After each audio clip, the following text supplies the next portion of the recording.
Hi, my name is Olivia Hardin, and I'm reading for Mama. I'm based out of New York City, and I'm 5'6". Thank you. Sam, he is your father. No matter what he says or does, he is your father. And you expect me to accept that?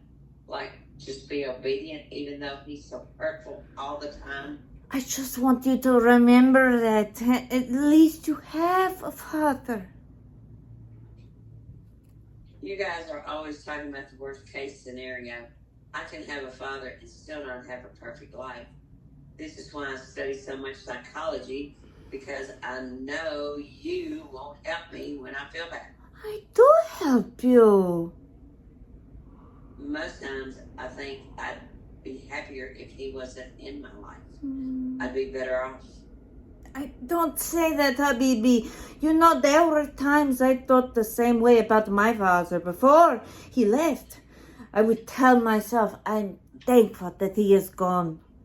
Because that way I could grow up on my own, you know, like you're saying now.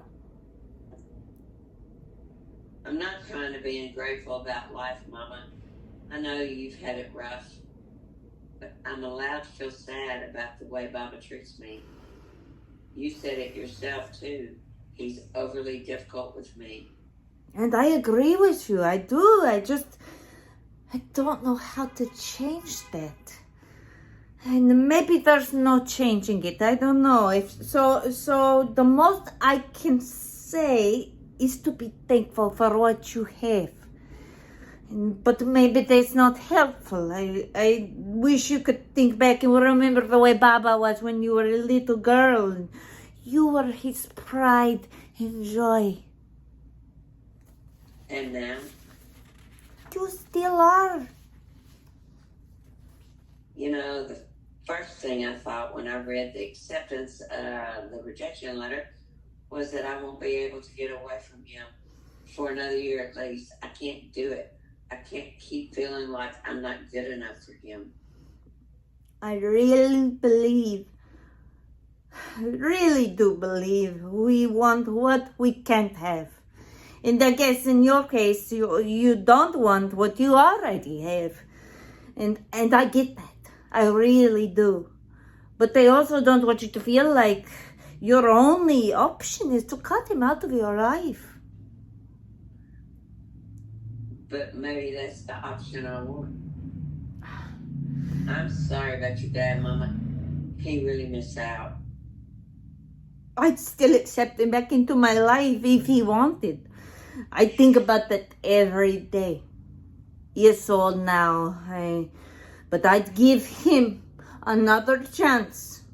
I would give him another chance to show me how he's changed. I'd forgive him. I don't know if I can forgive Baba. You don't have to right now, okay?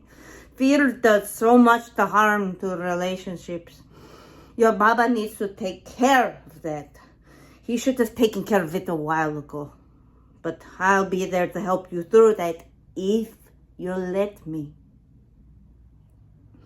I think we have this idea in our heads that everything will pass if we choose to ignore it. But I don't want that for you. I want to change it. Do you ever think of leaving him? To be honest, I'm not sure I ever saw that as an option. When my Baba left, my mother never filed for divorce. They really didn't believe in it.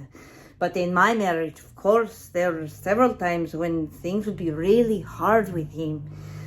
But your Baba, well, he's the love of my life. He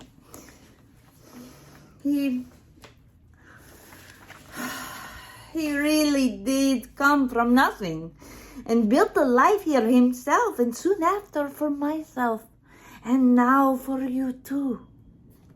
I absolutely admire him for that, and I'm happy.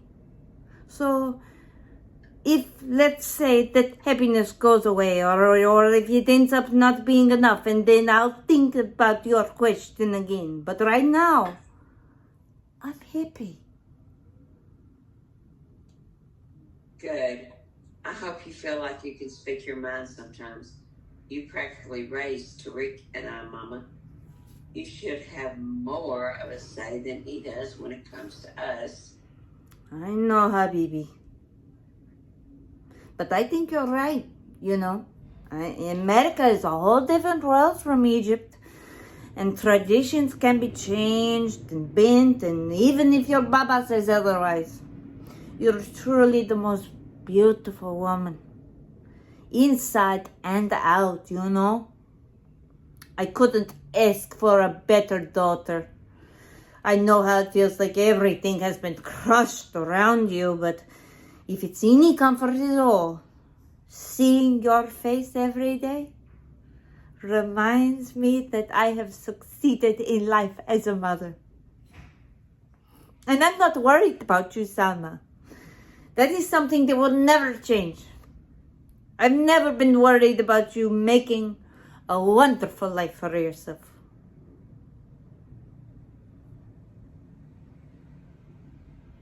Thank you. Hi, this is Olivia Hardin, and this is a monologue from Equus, character name Dora. Thank you so much.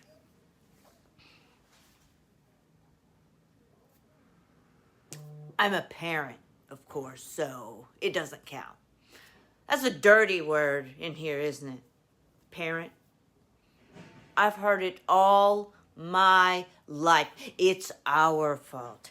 Alan is just a little victim. He's really done nothing at all. What do you have to do in this world to get any sympathy? Blind animals?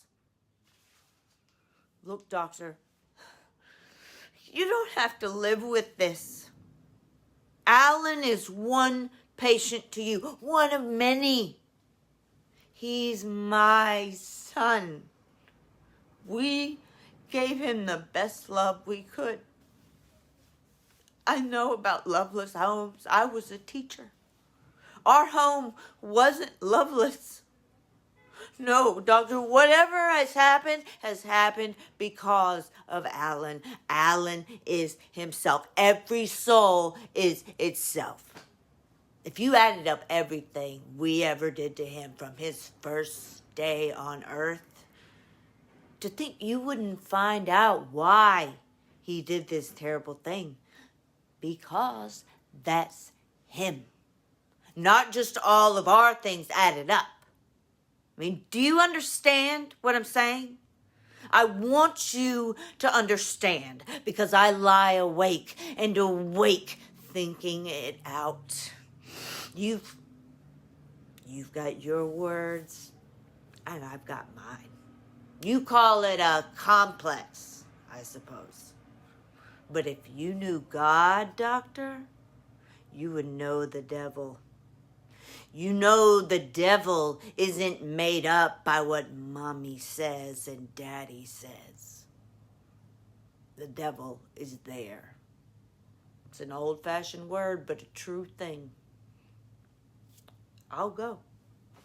What I did in there was inexcusable. I only know he was my little Alan. And then the devil came. Thank you.